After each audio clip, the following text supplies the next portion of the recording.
ሰላም ጤና ይስጥልን አድማጮቻችን እንደምን ሰምታችኋል ሰላምታችን ከያላችሁበት ድረሳችሁ ያልን ይህ በየሳምንቱ አርብ ተዘጋጅቶ የሚቀርብላችሁ የሰይፈ ነበልባል የሬዲዮ ፕሮግራም ነው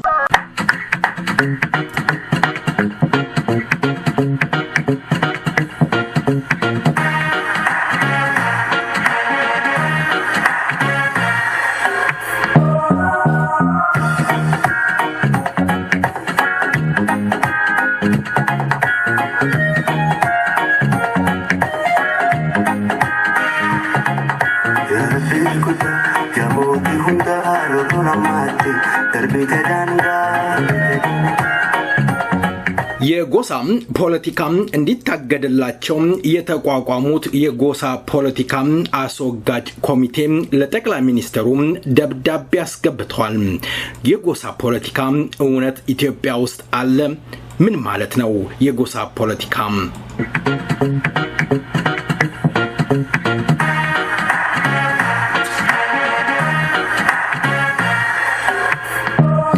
በጉሙዝ ህዝብ ላይ የደረሰው የዘር ማጥፋት ጭፍጨፋ ድርጊት እጅግ አስደንጋጭ ዘግናኝ መሆኑን ባሻገር ጩኸቴን ነጠቁኝ ይመስል የኦሮሞ ነጻነት ግንባር ወታደር እርምጃ ወሰደ ሲሉ ከአንድነት ኃይሎች ዘንድ የሚስተጋባው ወሬ ከማሳፈር ባሻገር ዘግናኝም ቃል ነው።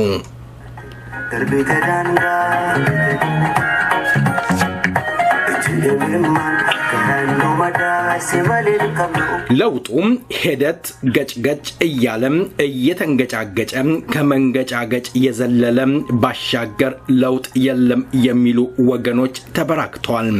በአሁኑ ወቅት አገሪቷም እየታመሰች ትገኛለች። ገሚሱም ጠቅላይ ሚኒስትሩም ይሁን የኦሮሚያ ክልል ፕሬዝዳንት የአንድ የኦሮሞ ተወላጅ በመሆናቸው ደስ ያላላቸው ሰዎችም ይኖራሉ የሚሉ ብዙዎች ናቸው። ዞሮ አሁን እየታየም ያለው ስርዓትን ለመናድና የቀድሞውን ስርዓት ለመመለስ የሚጥሩ በርከት እያሉም መጥተዋል። ሰላም ጤና ይስጥልኝ የተከበራችሁ የሰይፈ ነበልባል ራዲዮ አድማጮች እንደምሰነበታችሁ እንደምከረማችሁ። ዛሬም በተለያየ ጉዳዮች ላይ እንድንወያይ ዶክተር ግዛቸውን ቀርቤያለሁ። መልካም ቆይታ ከዜማው ጋር አብረን ቆይና ደግመን እንመለሳለን። መልካም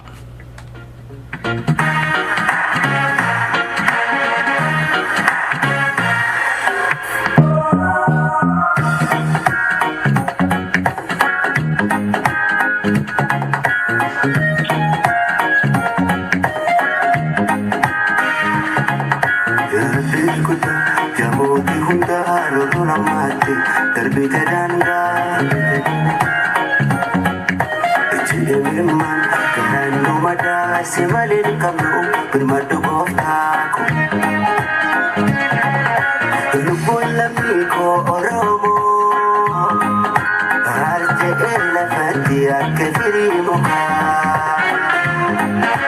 yoran galana la faye, gidni baratota ilmanisa. Wayona na tu beneko, gidni gati isani, badin malete erasasa.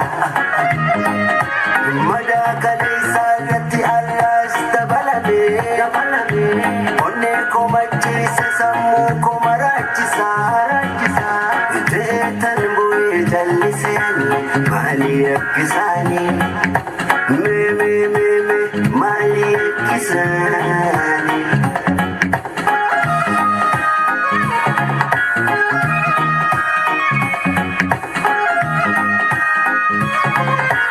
Even if there are things to engarafne, Argita Magni, Hilafno Devi.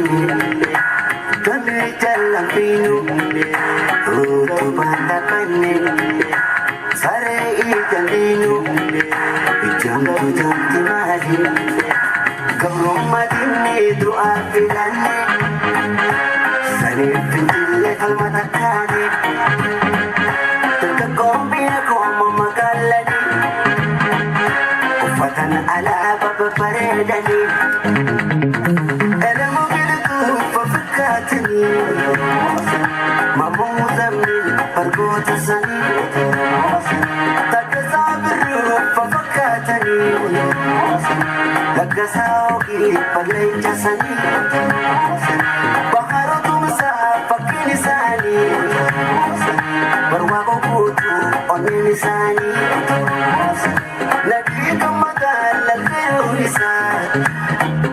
isa lingisa Oma nisa Tuta jaldesa Dole nisa Tokichisa shiwalang kumarasa Oh hey Hindi fanonga fole nisa Oh hey Hindi fanonga fole nisa Oh hey Oh hey Shawara ashita karbu Uta benta kera samune na madarbu Sala lida ashita karbu Uta benta kera samune na madarbu Walla kera ashita karbu Uta benta kera samune na madarbu Bharat kera ashita karbu Uta benta kera samune na madarbu Uta benta kera samune na madarbu ስለ ዜማው ተወዳጁን ድምጻዊ ከድር ምርቱን ከልብ እናመሰግናለን። የኦፒዶም ባለስልጣን የሆኑት አንዱም ሲናገሩ ከኦነግ በስተቀረም የታጠቀ ኃይል አንድም የለም ሲሉ ሲምሉ ሲገዘቱ ነበር። የጉሙዝ ጭፍጨፋ ላይ በዝናሩን ያገለደመ ከአማራ አካባቢ ሲታይ ነበር። ከየት መጣ? አንድም ያልታጠቀ የለም የታጠቀ የለም ሲሉ የነበሩት አቶ አዲሱ አረጋም የኦሮሞ ነጻነት ግንባር ወታደር መታጠቁን ደጋግመው ሲናገሩ ነበር። አገር አፍራሽ መንግስት ብቻ መታጠቅ አለበትም ሲሉ ነበር። በዙሪያው አካባቢ የአማራ ኃይል እያስፎከረ እየታጠቀ እየሸለለ ይገኛል። አቶ አዲሱ አረጋ ዛሬስ ምን ይሉ ይሆን? የትናንትና ቃላቸውን ደግመው ይደግሙት ይሆን? ዛሬስ የታጠቀ ኃይል የለም ይሆን? እንግዲህ ዶክተር ግዛቸው ለቃለ መጠይቁ ፍቃደኛ ስለሆኑ በሰይፈ ነበልባል ራዲዮ ዝግጅት ክፍልና እንዲሁም ባርማቸው ስም ከልብ አመሰግናለሁኝ። በጣም አመሰግናለሁ ስለጋበዛችሁኝ። በልካም ዶክተር ግዛቸው ወደ ውይይታችን እንቀጥላለን። እንደው ለመንደርደሪያ ያህል በአሁኑ ወቅት በሀገረ ኢትዮጵያ ውስጥ እየታየ ያለው የፖለቲካ ረመጥ ህዝቦችን እያባላ እያጠራጠረ እርስ በራስ እንዲጋጩ እያደረገ ይገኛል። ይህ አካሄድ የዘር ማጥፋት ሊከሰት ይችላል ብለው የሚሰጉ ሰዎችም አሉ። በሌላ አንጻር ደግሞ የሚነገር ነገር አለ።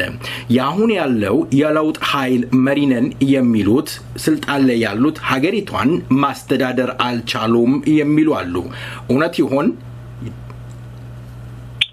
እንግዲህ ከረጅም ጊዜ ጀምሮ ስለ ሀገራችን ብናይ እድገት እናልማለን፣ ለውጥ እናልማለን። በብዙ ጊዜ የባሰ ወደ ባሰ ነገር እየሄደ ነው የነበረው የከዚህ በፊቱ ትሬንድ። ለምሳሌ ያህል በንጉሱ ጊዜ ወደ 350,000 ሰው ተርቧል ተብሎ ሲነገር ጉድ ተብሎ ነበረ። በደርግ ጊዜ ያ 350,000 ብቻ የነበረው የተራበው ሰው ወደ 3 ሚሊዮን ወደ 4 ሚሊዮን ከፍ አለ።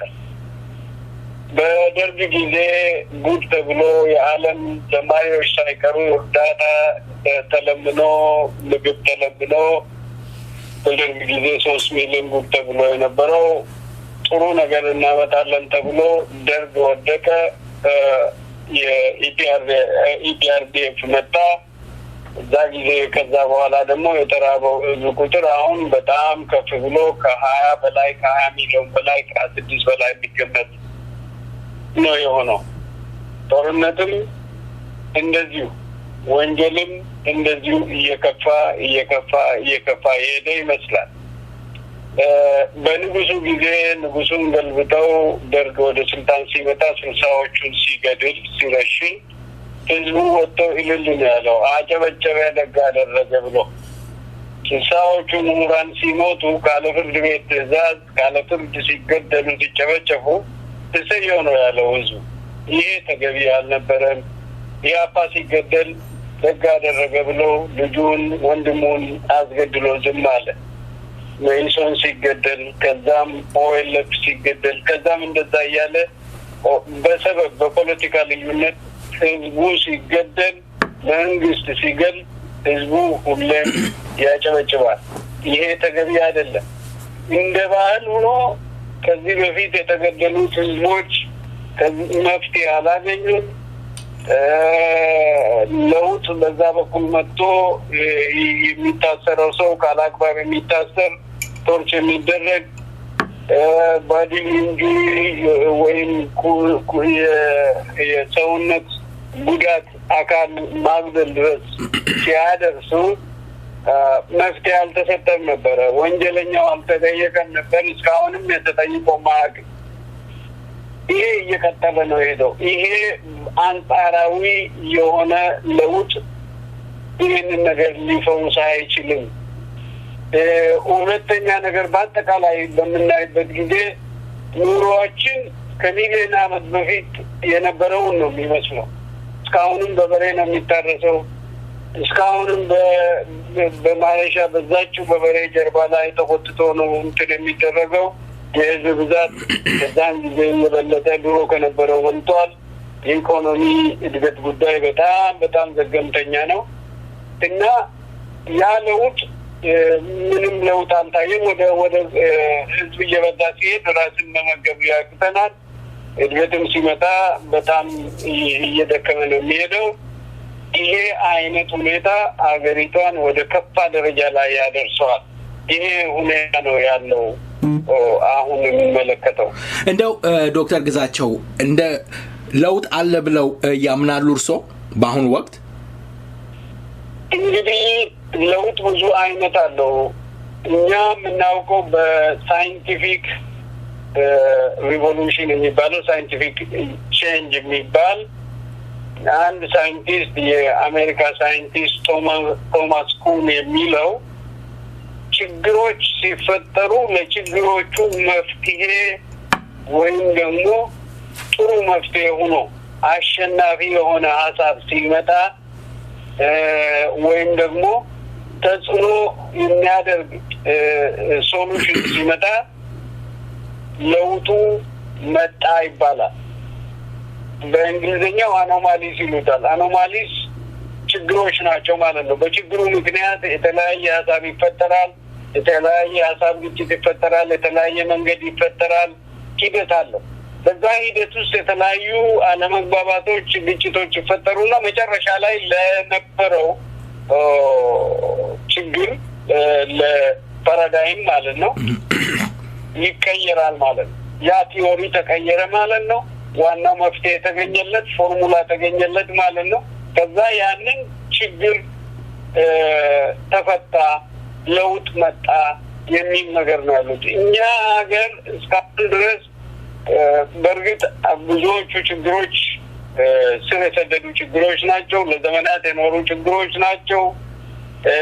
ከህዝቡ ሳይኮሎጂ፣ ከህዝቡ አለመማር፣ ከህዝቡ የኋላ ቀርነት ኑሮ፣ ከህዝቡ የድህነት ሁኔታ ጋር ተመሳሳይነት ባለው ሁኔታ መቀየር ትንሽ አስቸጋሪ የሚሆኑ ነገሮችም ቢኖሩ መሰረታዊ የሆኑ ነገሮች ላይ ለውጥ መምጣት ነበረበት። ትናንት ሰልፍ ወጥቶ አለመገደል ወይም ሰዎች ካለ ፍርድ ማሰር፣ ካለ ፍርድ መግደል ሁኔታ አሁንም ቀጥሎ ነው ያለው። እንዳውም ወደ ባሰ ወደ ሲቪል ዎር እየገባን ይመስላል እና አገሪቷ እርስ በርስ ጦርነት ውስጥ እየገባች ይመስላል። ያ ደግሞ ፓተርን አለው፣ ሲስተም አለው።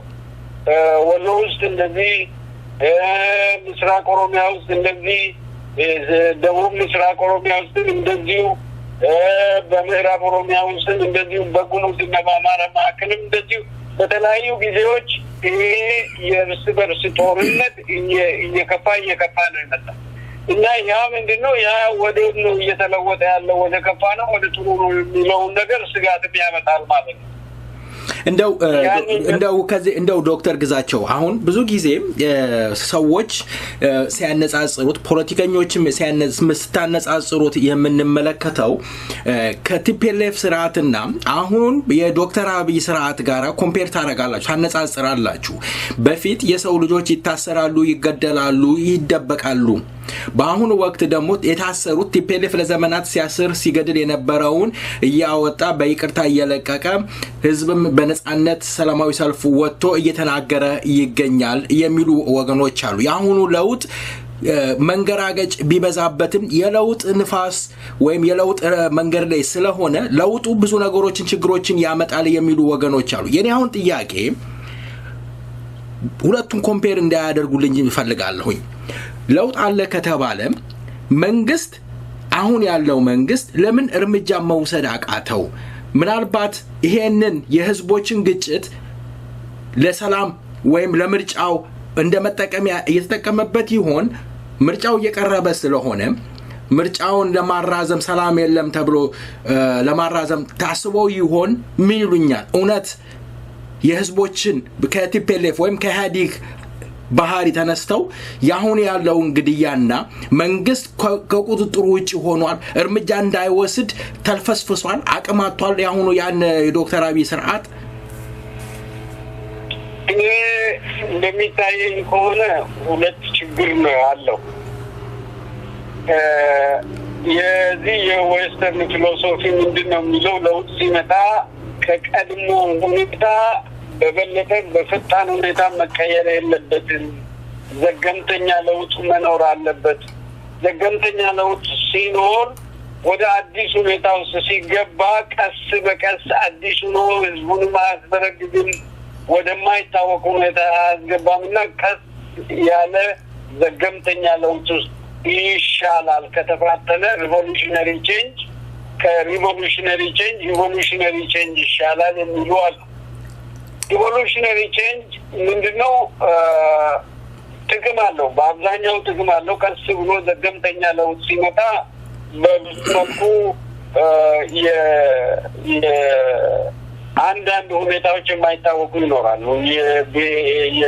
የብሔረሰቡ የህዝቡ ችግሮች ለመፍታት ብዙም ላናውቅ እንችላለን 100% መልስ ላይኖረው ይችላል እሱን መልስ እየፈለጉ ቀስ በቀስ እያጠኑ ወደ ጥሩ መውሰድ ይቻላል ጥሩ ሶሉሽን ማምጣት ይቻላል መመሪያን በመመሪያ እየተኩ በመሞከር በመተው ወደ ጥሩ ሁኔታ ላይ ማድረስ ይሻላል ሁለተኛ ነገር ደግሞ ጥቅሙ ምንድነው ከነበረው ሁኔታ ብዙም ሳትርቅ ካወቀው ካለፈው ሁኔታ ብዙም ሳትርቅ ብዙ ስትሬንጅ የሆነ ነገር የማይታወቅ ነገር ውስጥ ሳትገባ ጥሩ መፍትሄ የፈለክ ትሄዳለህ ያነጣጠርክ የሚል ለዚህ ዘገምተኛ ለውጥን ይመርጣል ችግሩ ግን ሁለተኛው ችግር ላይ ምንድነው ይሄ ጊዜ የማይሰጡ ችግሮች አሉ ጊዜ የማይሰጡ ችግሮች የጸጥታ ጉዳዮች የድህነት ጉዳዮች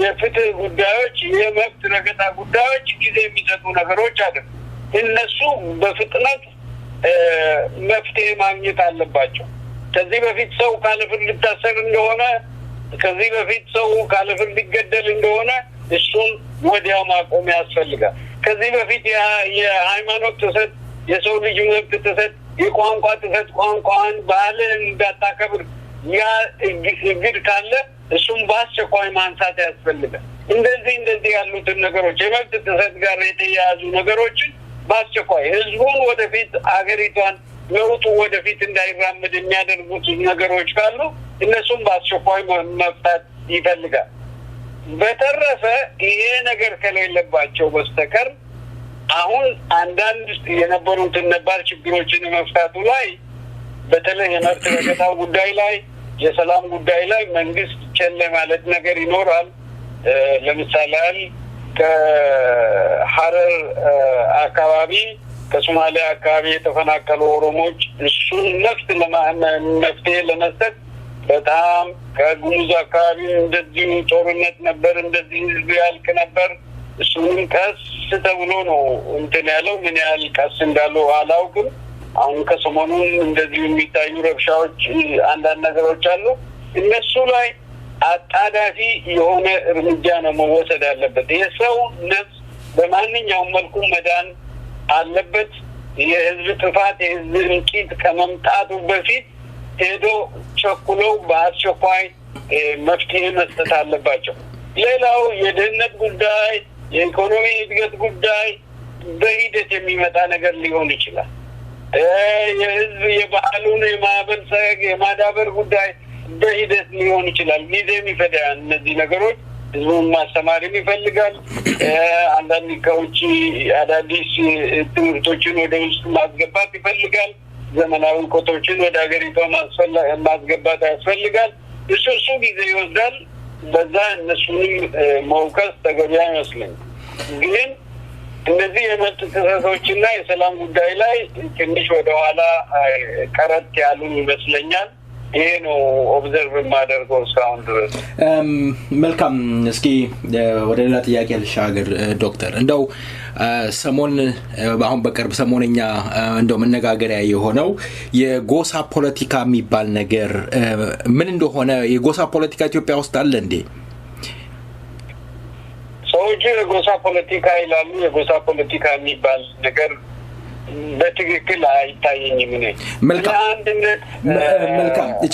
እዚህ ጋር እንትን እንዲሉልኝ የጎሳ ፖለቲካ ከሌለ የጎሳን ፖለቲካ ለማስወገድ የተቋቋመ ኮሚቴ ያለ ፌደራሊዝሙም እንዲቀየር በተለይ ቢአርዲን የሚባለው ወይም ያሁኑ ስሙን የቀየረው ድርጅት ከኦፒዶ ጋር ወይም ከአዴፓ ጋር ያለው ለጠቅላይ ሚኒስትሩ ጫና ያደረጉ ፌደራሊዝም እንዲቀየር የጎሳ ፖለቲካ እንዲቆም በህግ እንዲታገድ እየሰሩ ይገኛሉ የኔ ጥያቄ የብሔር ፖለቲካ በብሔር በማንነት መደራጀት በማንነት መታገል እውነት ኢትዮጵያዊነትን ያጠለሻል ኢትዮጵያዊነትንስ ያፈርሳል ህዝብ እርስ በራሱ እንዲገዳደል ያደርጋል የብሔር ፖለቲካ ችግሩ ምን ይሆን ይሄ አንድ ነገር በብሔር መደራጀት አንድ ነገር በተለይ የማንነት ጥያቄ የቋንቋ ጥያቄ የባህል ማሳደግ ባህልን ፕራክቲስ ከማድረግ የተነሳ የራሱን እድል በራሱ የመወሰን ራሱን በራሱ የማስተዳደር የወደፊት የኢኮኖሚ ሁኔታውን በራሱ ፈር የመቅለድና በራሱ ፕላን የማስተዳደር የህዝቦች ማንነት በማይጣስ መልኩ አንድነት የሀገሪቷን አንድነት ጠብቆ መሄድ አስፈላጊ ነው ይሄ ማለት ምን ማለት ነው ዳይቨርሲቲ አለ ልዩነቶች አሉ አንድነት ደግሞ አለ አንድነት ልዩነትን ያቻቻለ አንድነት ነው ለሀገሪቷ የሚያስፈልገው ሀገሪቷ በተፈጥሮዋ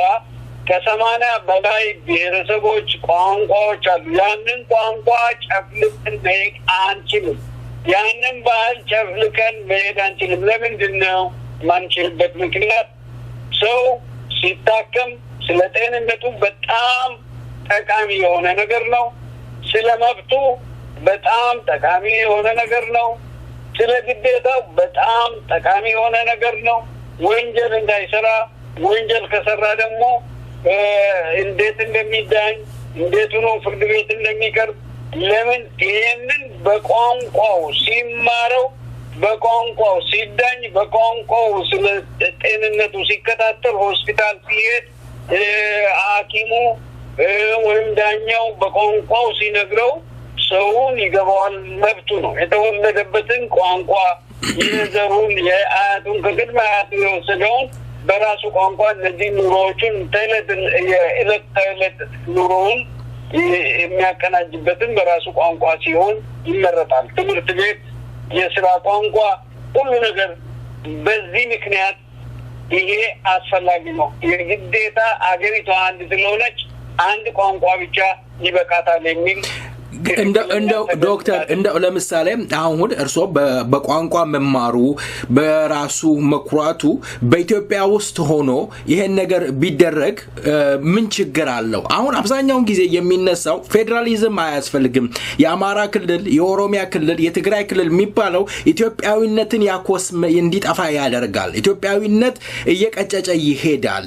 ስለዚህ ይሄን ነገር በህግ እንዲታገድ እንፈልጋለን የሚሉ ናቸው እየተበራከቱ ያሉት። ስለዚህ እውነት ፌደራሊዝም በአሁኑ ወቅት ለኢትዮጵያ አላስፈላጊ ነው? እንደ ፌደራሊዝም ለኢትዮጵያ አስፈላጊ የሆነ ነገር ያስተዳደር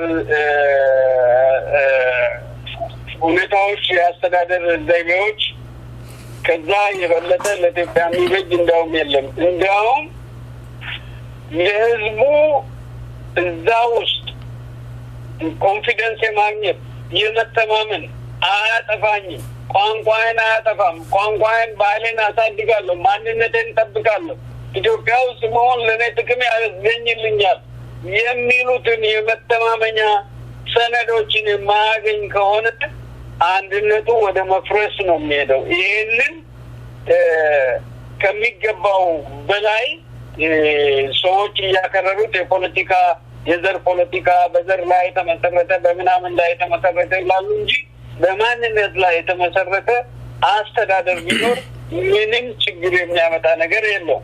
ለምሳሌ ያህል አንድ ቋንቋ ብቻ በዛ ሀገር ውስጥ በቂ አይደለም። 80 ቋንቋ ካለ 80ውን ማድረግ ይቻላል። ዛሬ ስልክ እንደ ልብ ነው፣ ኮምፒውተር እንደ ልብ ነው። ትግራይ ውስጥ ቁጭ ብሎ ሰሜን ወደ ደቡብ ኢትዮጵያ ውስጥ በትግርኛ ማስተርጎም ይችላል ከፈለገ። ኮምፒውተር እዛው በትግርኛ እንትን ፕሪንት አውት አድርጎ ሊሰጠው ይችላል። ይሄ ቀላል የሆነ ነገር ከባድ እያወሳሰቡ መሄድ ጥሩ አይደለም። ምክንያቱም ምንድን ነው የኢኮኖሚ እድገቶች፣ የቋንቋ እድገት፣ የማንነት እድገት ቀጥታ ከኑሮ ጋር ይሄዳል፣ ከስራ አጥነት ጋር ይያያዛል፣ ከእውቀት መበልጸግና ወደኋላ መቅረት ጋር ይያያዛል፣ ከጎጂ ባህሎች ጋር ይያያዛል። ከነዛ ከመላቀቅ ጋር የሚያያዙትን ነገሮች ህዝቡን በራሱ ቋንቋ ተምሮ በራሱ በሚያውቀው ባህል አብሮ ኖሮ እድገቱን ማቀናጀት አቀናይዞ መሄድ አለበት። ለምሳሌ አንዱ ቦታ ላይ ስኪልድ ማን ፓወር ይኖራል፣ ብዙ የተማረ ሰው ይኖራል። አንደኛው ቋንቋውንም አይችልም። እሱ ያንን ቋንቋ የሚችሉ የተማሩ ሰዎች በዛኛው አካባቢ ሄደው የቋንቋ አድቫንቴጅ ይወስዱበታል ማለት ነው። ስራውን ይሻሙበታል ማለት ነው።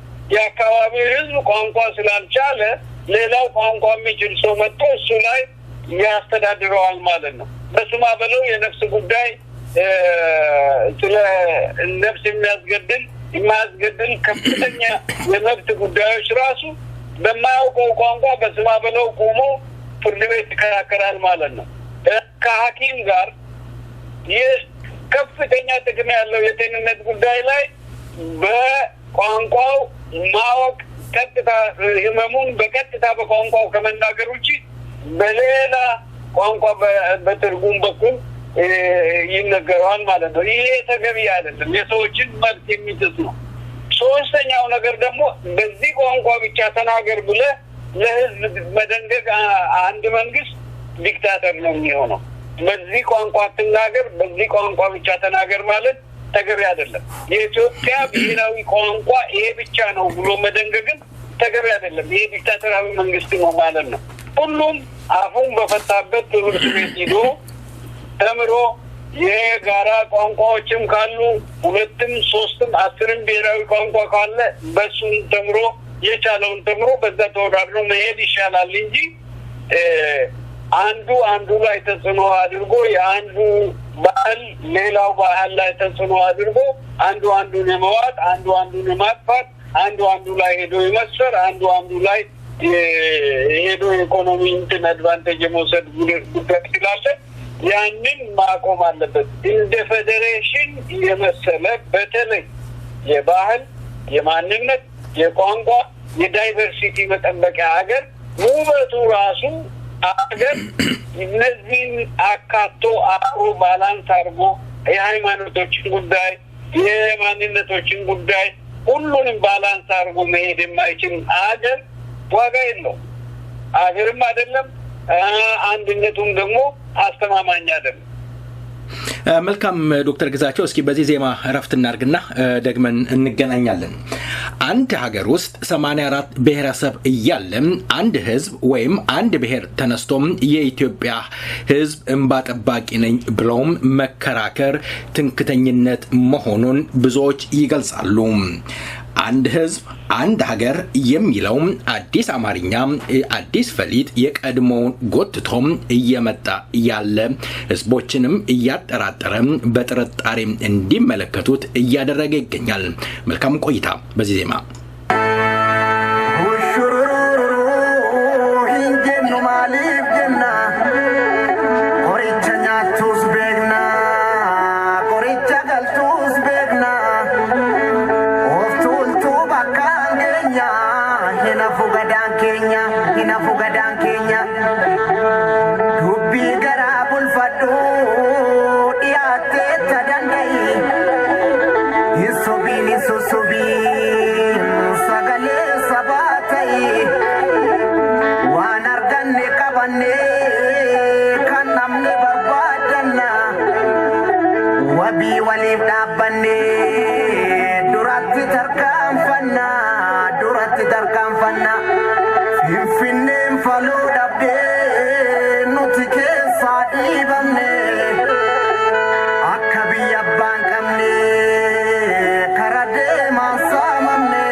tufa shubbu ejersa atale jatani warabba gada sabki tarjaftani maka kenya ganama kambira mogaftani siraya ne alana kanafu folatani hoso akagara kiya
ተወዳጁን ድምጻዊ ጫላ ደገፋን ስለዜማው ከልብ እናመሰግናለን።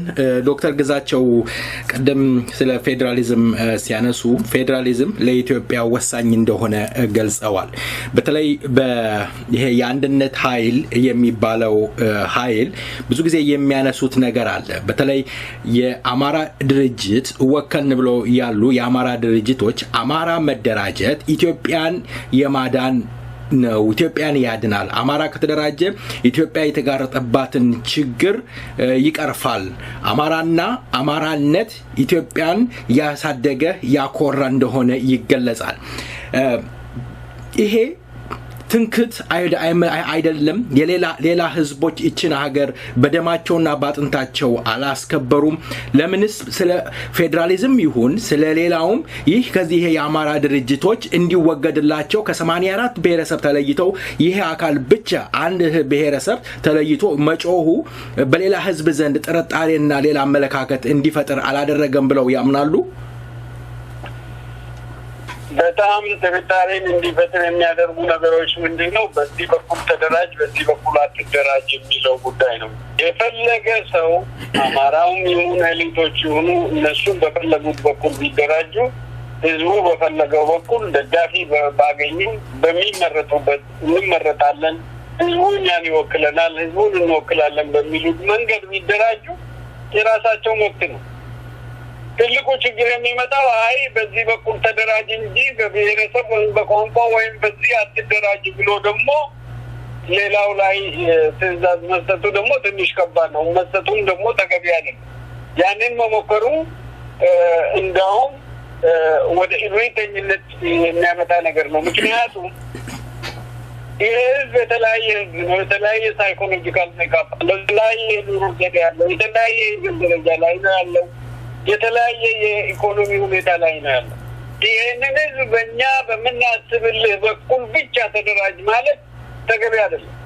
አሁን ፈረንጆች ሀገር ብናይ የሻይ ፓርቲ ብሎ፣ የጠላ ፓርቲ ብሎ፣ የቢራ ፓርቲ ብሎ፣ የግሪን ፓርቲ ምናምን ብሎ የፈለጉትን ስም ሰጥተው ደጋፊ እስካገኙ ድረስ ይሰራሉ። ህዝቡ ከመረጣቸው መረጣቸው፣ ካልመረጣቸው አልመረጣቸውም ማለት ነው። በሌላ በኩል ምንድነው ያለው? ይሄ በዚህ በኩል ብቻ ነው መንገድ የሚለው እዛ አገር ውስጥ ይሄንን ሁሉ አመት አገሪቷን ወደ ጉዳትና ወደ ከፋ ድህነት የወሰደው ወደ ከፋ ውድቀት የወሰደው አንድ መንገድ ብቻ ነው አገሪቷን የሚያዋጣው ብሎ የሚያስቡ ሰዎች ናቸው። ይሄ ደግሞ አንድ ሀሳብ ብቻ ያዋጣል የሚሉ ሰዎች እንደ ፎርሙላ የህዝቡን ሁኔታ በፎርሙላ ማስኬድ የሚፈልጉ ሰዎች ናቸው።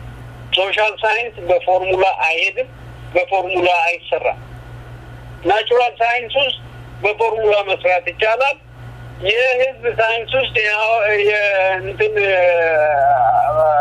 የኑሮ የህዝቡን የባህል ሁኔታ ውስጥ የፖለቲካ ሁኔታ ውስጥ ፎርሙላ አንጥቶ በዚህ ብቻ ነው መሄድ ያለበት የሚባል ነገር አይሰራም። ውድቀት ነው የሚያመጣው፣ አለመተማመን ያመጣል፣ አንዱ አንዱን የመጨፍለቅን ሁኔታ ያመጣል።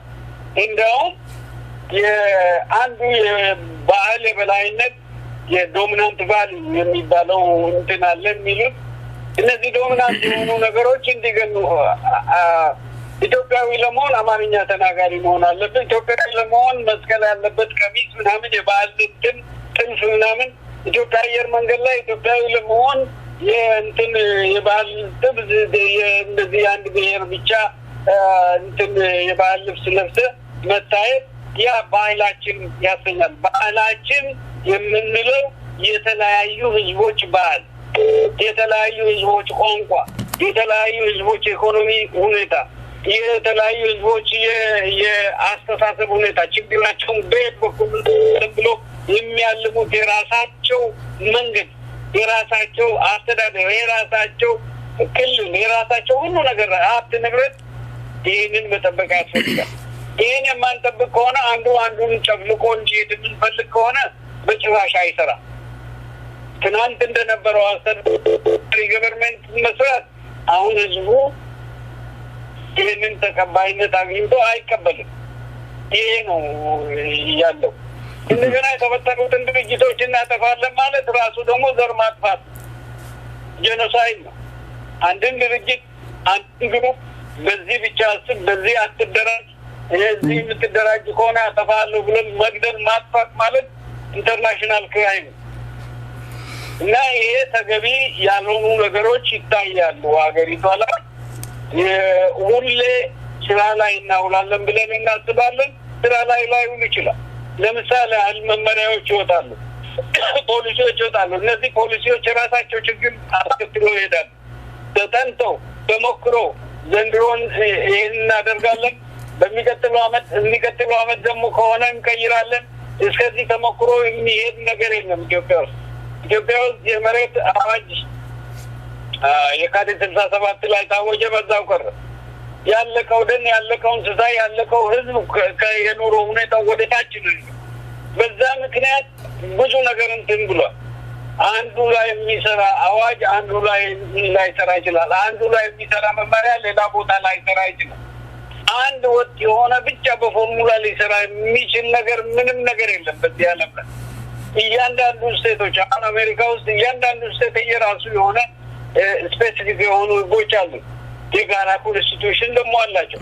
አንዱ ስቴት ከአንዱ ስቴት ተነስቶ ከዋሽንግተን ተነስቶ ቴክሳስ ውስጥ ለምን በዚህ ተደራጃችሁ ብሎ ደፍሮ እንኳን የሚናገር የለም። እንኳን የግለሰቦች እንኳን ዜጎች ተነስተው ለምን ይሄን ሐውልት ተሰራ፣ ለምን እንደዚህ ብለህ ተደራጀ ብለህ ከማዶ ከባህር ዳር ቁጭ ብለህ አርሲ ላይ የምትወረውረው ድንጋይ ወዴት እንደሚመጣ ታውቁ። የራሱን የአካባቢ ጉዳዮችን በአካባቢ መፍታት ይፈልጋል። ያ ሀገር ውስጥ የጋራ የሚያደርጉ ነገሮች ሁሉም ነገር አይደለም። ቋንቋ ጋራ አያደርገንም፣ ባንዲራም የጋራ አያደርገንም። አንድ ባንዲራ ስላለን አንድነት አንፈጥርም፣ አንድ ቋንቋ ስላለን አንድነት አንፈጥርም። ይሄ ነው መታወቅ ያለበት። የጋራ የሚያደርጉ ነገሮች ጋራ ስራዎች አሉ፣ የጋራ ሆምወርኮች አሉ። መከላከያ ገንዘብ ከረንሲ የማምጣት የኢንቫይሮንመንታል ኢሹ፣ የድንበር ጥበቃ ጉዳይ፣ እነዚህ የመሳሰሉ ነገሮች፣ የውጭ ንግድ ጉዳዮች፣ የውጭ የፖለቲካ ግንኙነቶች፣ እነዚህ የዲፕሎማሲ ጉዳዮች፣ እነዚህ የጋራ ጉዳዮች ናቸው። ሀገር ላይ ነው የሚሰራው፣ በፌደራል ደረጃ ነው የሚሰራው። ግን ስለ ትንፍኔ ጉዳይ ወይም ስለ ቢሾፍቱ ጉዳይ እንደ ሀገር ጉዳይ አድርጎ እንደ ትልቅ ደረጃ ላይ አንስቶ በጋራ በሎካል ደረጃ በኦሮሚያ ውስጥ ሊፈቱ የሚችሉትን ለኦሮሞ ህዝብ መተው ነው። አማራ አካባቢ የሚፈጠሩ ጉዳዮችን ለአማራ ህዝብ መስጠት ነው። ትግራይ ውስጥ የሚፈጠሩ እንደዚህ በየክልሉ የሚፈጠሩትን ጉዳዮች ያ ህዝብ የራሱ ሁኔታ እንዲፈታ ማድረግ ነው። አለበለዚያ እነዚህ እዛ ሀገር ለምን እንደዚህ ሆነ፣ ትግራይ ውስጥ ለምን እንደዚህ ሆኖ ብዬ ዛሬ ማንሳት ማለት ተገቢ አይደለም። ወይም ተጽዕኖ ለማሳደር መሞከርም ተገቢ አይደለም። መልካም ዶክተር ግዛቸው እንግዲህ ላለፉት 3 አመታት የኦሮሞ ህዝብ ወጣቱ በተለይ ቄሮ በኦሮሞ ነጻነት ግንባር ተደራጅቶ በውቡክ በሀገር ቤት መንቀሳቀስ ከጀመረ ጀምሮ ድምጹን ሲያሰማ በርካታ የኦሮሞ ወጣቶች አልቀዋል። ያለቁበት ጥያቄ አባብያን ኦሮሞዳ ለፍቲ ኬኛ ለፌን ኬኛ አንዱር ፊንፊኔን ኬኛ የሚል ነገሮች ናቸው። የኦሮሞ ህዝብ በዶክተር ግዛቸው እንደ ፖለቲከኛነቱ የኦሮሞ ህዝብ ነፃ ወጥቷል ማለትስ ምን ማለት ነው? ነፃነት ራሱ ምንድነው? የኦሮሞ ህዝብ ያለቀበት የሞተበት አጥንቱን የሰበረበት ጥያቄ በዚህ ሰዓት ተመልሶለታል? እንግዲህ እኔ እንደማየው ከሆነ ቅድም ተናግረናል። ችግሮቹ ጥያቄዎች የኦሮሞ ህዝብ ያነሳቸው ጥያቄዎች ያለቀባቸው ጉዳዮች አልተመለሱም። አንደኛው የማስተር ፕላን ጥያቄ ጉዳይ ነበር። የማስተር ፕላን ጥያቄ ላይ ብዙ ጊዜ ኢንቮልቭ ሆኜ በፖለቲከኝነት ሳይሆን በፕሮፌሽናል ደረጃ ነው የተሳተፍኩበት። በዛ ምክንያት ሰው አንድ ትንኝ ማለት በማይገባበት ምክንያት ላይ ሰው አልቋል። ማአት ህዝብ ያለቀው፣ ህዝብ ተፈናቅሏል። የመሬት ስፔኩሌሽን በስፋት ተካሂዷል። የሀብት ማጋበዝ ያላግባብ የሆነ ሀብት ማጋበዝ በስፋት ተካሂዷል። ህዝቡን የማጭበርበር ሁኔታ በስፋት ተካሂዷል። ይሄ መልስ አሁን አግኝቷል የሚለው ነገር እኔ የማስተር ፕላኑ ጉዳይ አሁንም እንደተንጠለጠለ ነው፣ አልተመለሰም። የፍንፍኔ ይገባኛል ጉዳይ አሁንም አልተመለሰም፣ አስቸጋሪ ነው። ይሄ ደግሞ በኦሮሚያ አስተዳደር ውስጥ የሎካል ጉዳይ ስለሆነ ከመንግስት ከፌደራል መንግስት ኢንቮልቭመንት ውጪ ፌደራል መንግስት እጁን ሳያስገባበት የኦሮሚያ መንግስት ብቻውን ሊፈታት የሚገባው ጉዳይ ነው። ምክንያቱም የብክለት ጉዳይ አለ፣ የመሬት መስፋፋት ጉዳይ አለ፣ የጤና ችግሮች አሉ፣ የቦታ የመሬት ስፔኩሌሽን የከተማ አግባብ መስፋፋት አለ። አሁንም ቀጥሎበታል። ይሄ ለኦሮሚያ መስጠቱ ነው የሚሻለው። ምንድነው ይሄ? ለምንድነው እንደዚህ የሚሆነው? ዩኒቲ በሚፈለግበት ጊዜ በፌዴሬሽን ውስጥ በፌዴሬሽን ዩኒየን ውስጥ የሚገቡ ስቴቶች ብሎኮች ናቸው፣ የማይሸራረፉ ራሳቸውን የቻሉ ድንግል የሆነ ዩኒቲ ነው የሚፈጥሩት። ብሎክ እንደ ብሎክ የማይሸራረፍ ብሎክ ሆኖ ከቶ ነው ድንበሩ ተጠብቆለት ሲገባ ነው። አንዱ ላይ እንዳይሸረፍ ተደርጎ ሲገባ ብቻ ነው። አለበለዚያ አንድ ሌላ ስቴት ሌላ አካል የሚያዘው መሬት በሌላ ስቴት ውስጥ ካለ ያ እዛ ላይ ይሰፍርና ስቴቱ አላግባብ የሆነ መሬት ዘረፋ፣ አላግባብ የሆነ ለአካባቢው የማይመች መመሪያ፣ ለአካባቢው ጥበቃ የማይመች የመሬት ይዞታ ጉዳዮች በሙሉ የሰፈራ ጉዳዮች ይመጡና ህዝቡን ዲስታቢላይዝ ሊያደርጉ ይችላሉ።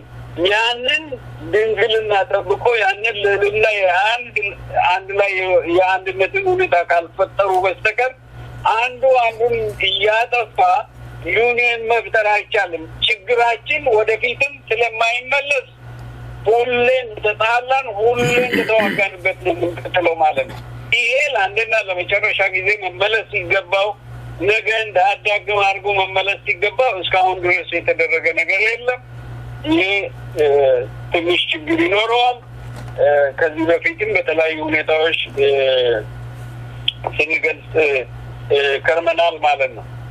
ይሄ ይገባኛል ጉዳይ በአንድ ቦታ ላይ ሁለት ወይም ከዛ በላይ የሆኑ ብሔረሰቦች ይገባኛል የሚሉ ከሆነ ወደ ዘር ማጥፋት ደረጃ አንዱን የመናቅ አንዱ ላይ የመናደድ አንዱ ላይ ትንኮሳ የማምጣት ጉዳይ ስለሚኖር ወደፊትም ማቆም ስለማይቻል በዚህ ሰበብ ወደ እርስ በርስ ጦርነት ውስጥ መግባት ይቻላል። ወይም ደግሞ የዘር ፍጅት ጉዳዮች ላይ ሊገባ ይችላል ማለት ነው እና ይሄንን ወደፊት ይሄንን ችግሮቹ እንዳይቀጥሉ እንዳይባባሱ አሁኑኑ ማቆም ሲገባቸው ይሄ እስካሁን የተደረገ ነገር የለም ማለት ነው። ይሄ ችግር አልተለወጠም ወይም አልተቀረፈም፣ ሶሉሽን አላገኘም ማለት ነው። መልካም ዶክተር ግዛቸው እንግዲህ የመጨረሻ ጥያቄ ላደርግ የምፈልገው እንደው ጉሙዞች ላይ የዘር ማጥፋት ድርጊት ተፈጽሟል። በተለይ የአገሪቷ ወይም በኢትዮጵያ ውስጥ ያሉ ሚዲያዎች ይሄንን ነገር ጆሮ ዳባ ልበስ ብለው አልፈውታል። አናሳ ብሔር ላይ እንዲህ አይነት ጥቃት የዘር ማጥፋት ድርጊት ሲፈጸም እንደ ሚዲያ እንደ አንድ ሙያተኛ ሚዲያዎች መዘገብ ይገባቸው ነበር። እንደው አንድ እርሶም የመሰረቷችሁት የጄኖሳይድ ዋች የሆነ ድርጅት አለና ይሄ ድርጅቶት አቋም ምንድነው? ምን ላይ ደርሳችኋል? ምን እያደረጋችሁ ነው ያላችሁት? የአገሪቷ ሚዲያዎች ባላንስ የሆነ ነገር እየዘገቡ አይገኝም። በተለይ የኦሮሞ ነገር ሲነሳ ኦሮሞን የማንቋሸሽ፣ አናሳ ብሔሮች ነገር ሲሆኑ የአናሳ ብሔሮችን ጆሮ ዳባ መልበስ፣ ጥሎን በመናቅ በመግፋት ላይ ይገኛሉ። የአገሪቷ ሚዲያዎች ባዝድ የሆኑ ወገንተኝነት ያጠቃቸው ያውም የቀድሞውን ስርዓት ናፋቂነት እንዲያብብ የሚያደርግ ስርዓ እየሰሩ ስለሚገኙ እንደው በዚህ ላይ ምን ይሉኛል? ይሄ የዘር ማጥፋት ጉዳይ እንዳይከተል የዘር ማጥፋት ጉዳይ እንዳይከተል ለማድረግ የዘር ማጥፋትን አቨርት ለማድረግ ፕሪቨንት ለማድረግ ማለት ነው አንድ 3-4 አበይት ጉዳዮች ይነሳሉ። በዛ ዓላማ ላይ ተደርጎ ነው ድርጅት እየተቋቋመ ያለው። አንደኛው ማስተማር ነው።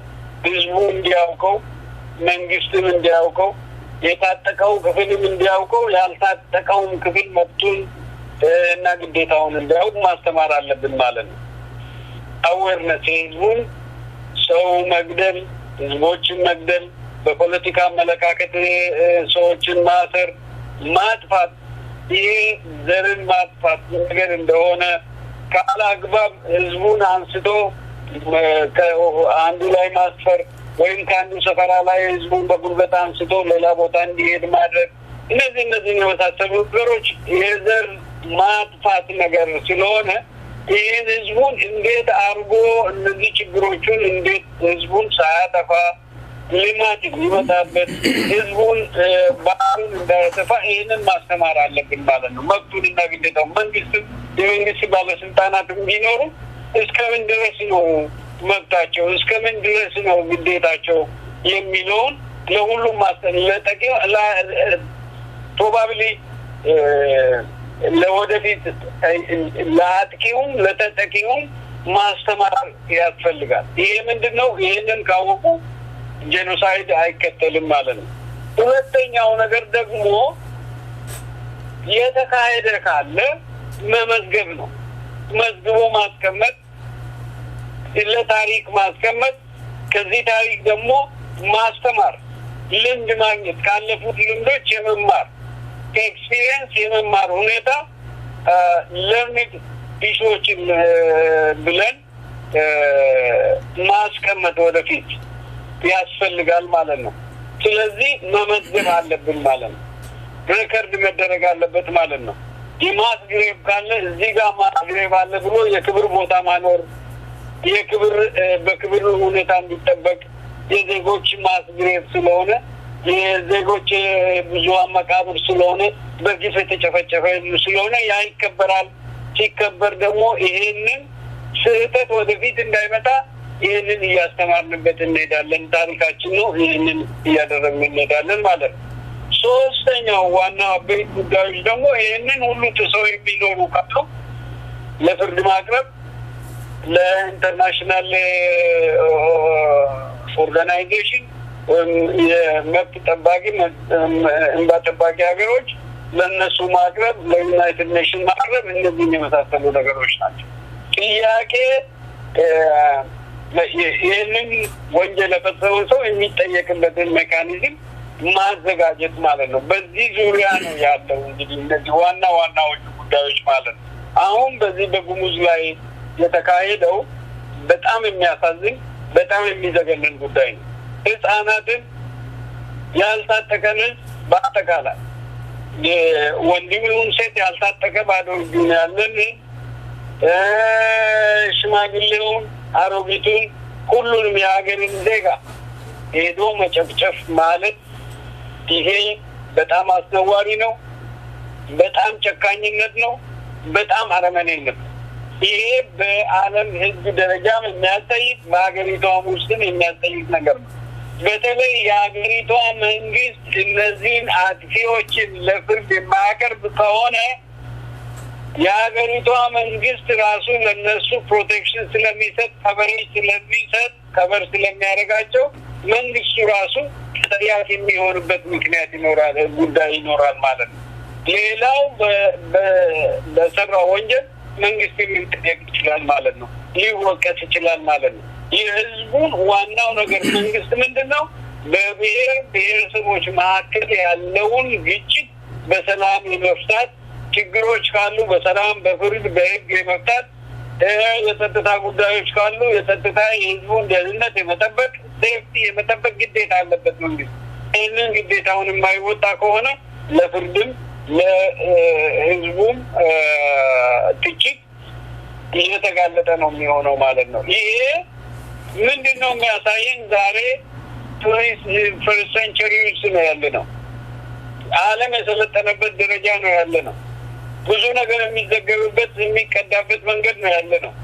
ብዙ መንገድ ሚዲያ የሚዘገብበት ጊዜ ነው ያለ ነው። ኤሌክትሮኒክ ኤጅ ተብሎ የኮምፒውተራይዝ የሆነ ሀገር ዓለም ሁሉ በኢንፎርሜሽን ኤጅ ውስጥ በጣም የዳበረ ኢንፎርሜሽን ያለበት ኢንፎርሜሽን ልውውጥ ያለበት ጊዜ ነው ያለ ነው። ይሄ ሊቀዳና ለዓለም ህዝብ ማሳየት የሚቻልበት ደረጃ ላይ ነው ያለ ነው።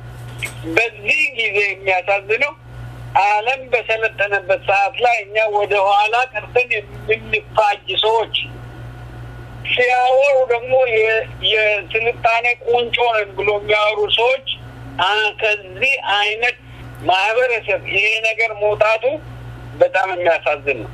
ኢትዮጵያ ታላቅ ነች፣ ኢትዮጵያ የስልጣኔ ቁንጮ ነበረች እየተባለ ዛሬ የሚሰራው ነገር በጣም አስነዋሪ የሆነ ደረጃ ላይ ነው ያለ ነው።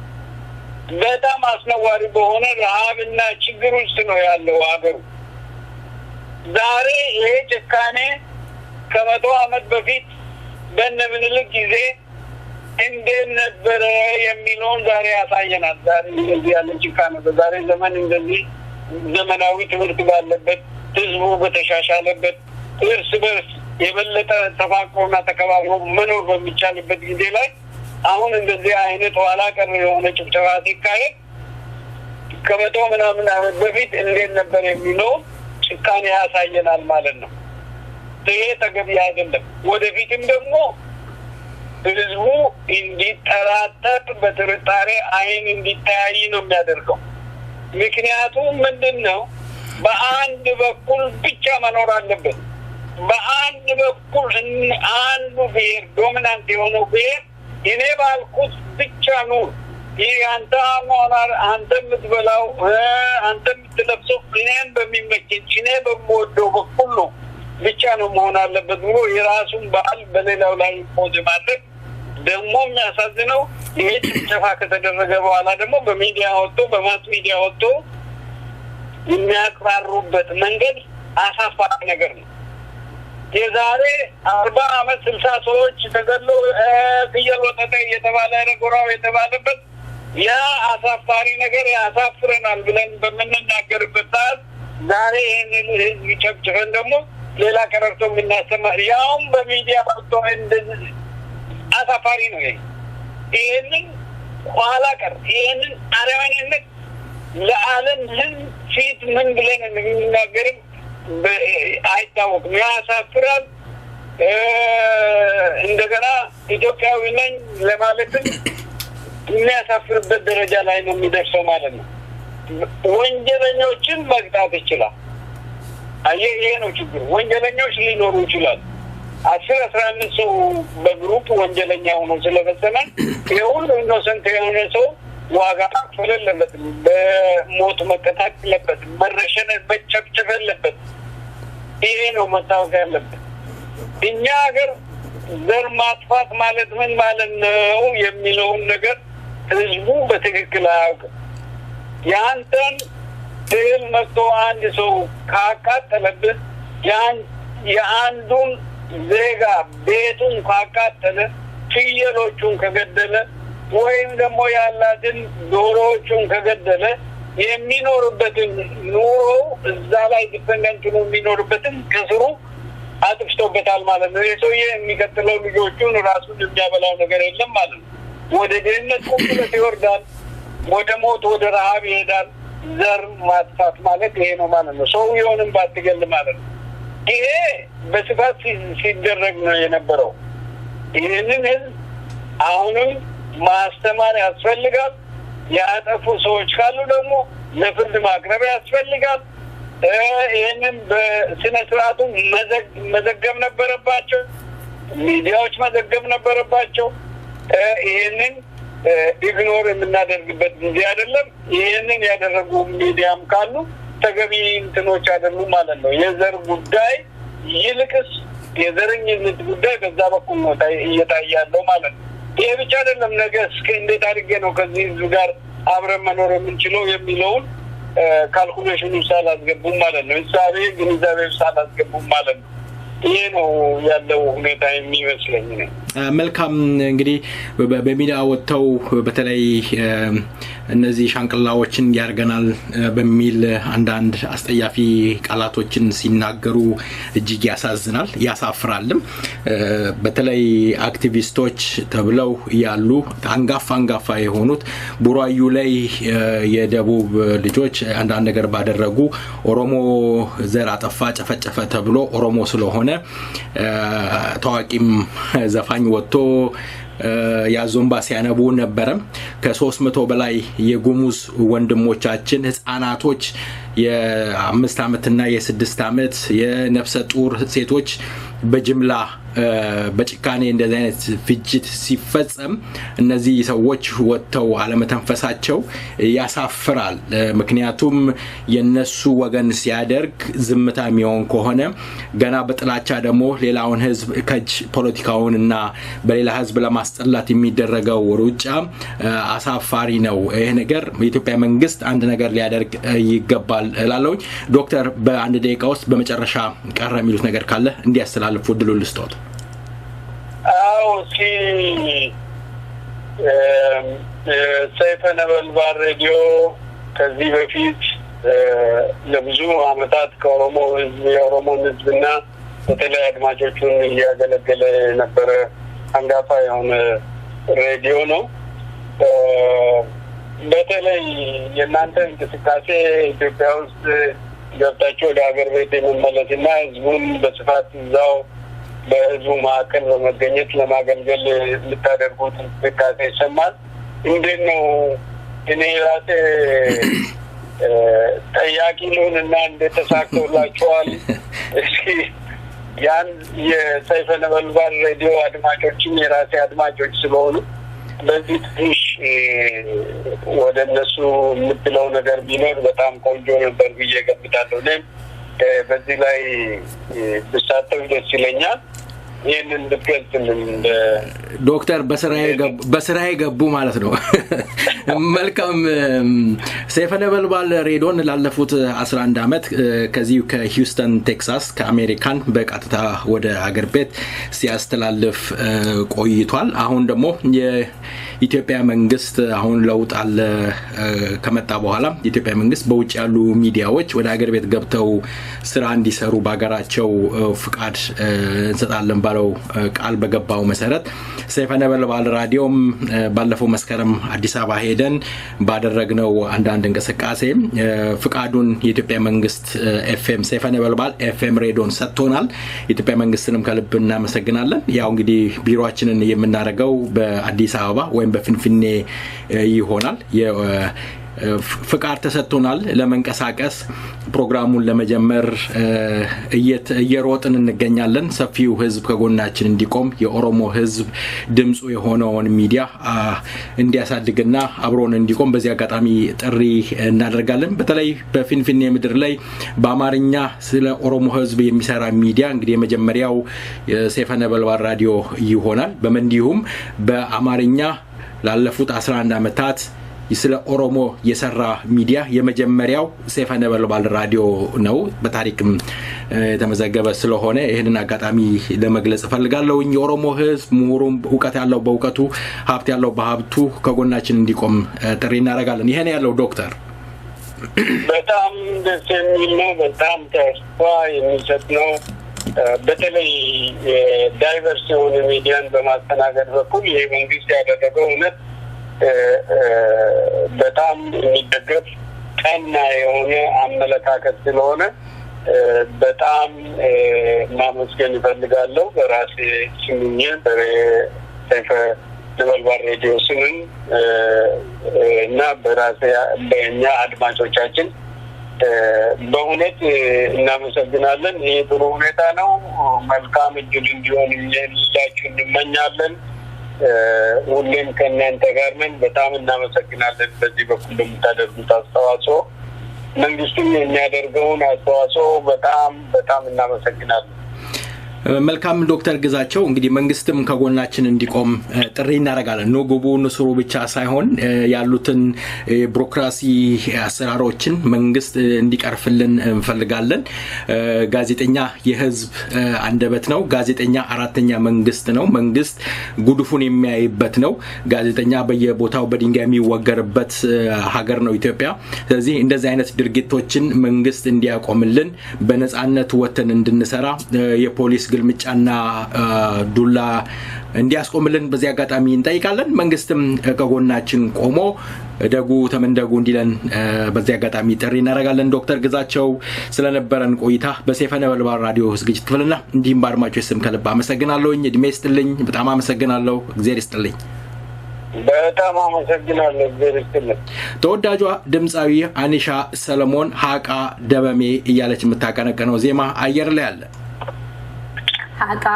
wadame Akni awalame kapsonan argama biyade patani bafachula guma haka awalame abobba unam nuda bobili summa durado bankabu biyi kanonduma haka awalame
Akni awalame kapsodan argama biyade patani baba chodaguma haka awalame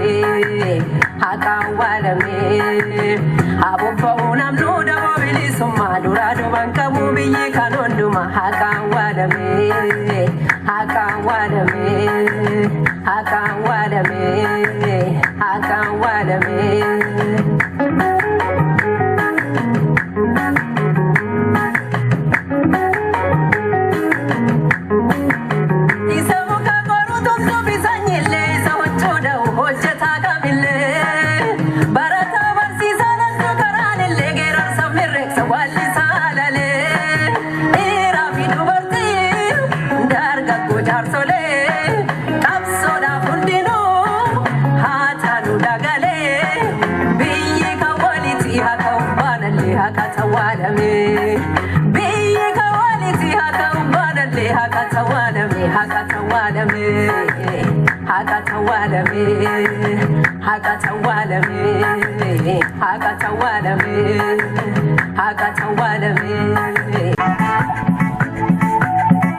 የተከበራችሁ አድማጮቻችን እንደምን ዋላችሁ ብለን የጀመርነው ፕሮግራም እንግዲህ ደና ሁኑ ብለን ለንሰናበት የቀረን የጀመርነው ዜማ ይሆናል አቦቴ ለቀም እያለ የሚያቀነቅነውን ዜማ ወደናንተ እናደርሳለን ከዛ በፊት እስካሁን ድረስ ስናስተናግዳችሁ የነበርነው ፕሮግራም በመምራት በሪ አለሙ ፕሮግራም በማቅረብ እኔ ዮባይሳ ቴክኒሻናችን አስፋው ገመቹ አብረናችሁ ነበር እስከ ሳምንት መልካም ሳምንት ቸር ወሬ ያሰማን ደና ሁኑ Fanya karanantu Yoma larganti yaake abdunantu Tamamalu yoma larganti yaake abdunantu Ambog bara nifta kapsa fanusi Tamamalu budak bara nifta kapsa fanusi Afura ke nabe ko tusi sifisi Tamamalu afura ke nabe ko tusi sifisi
Magara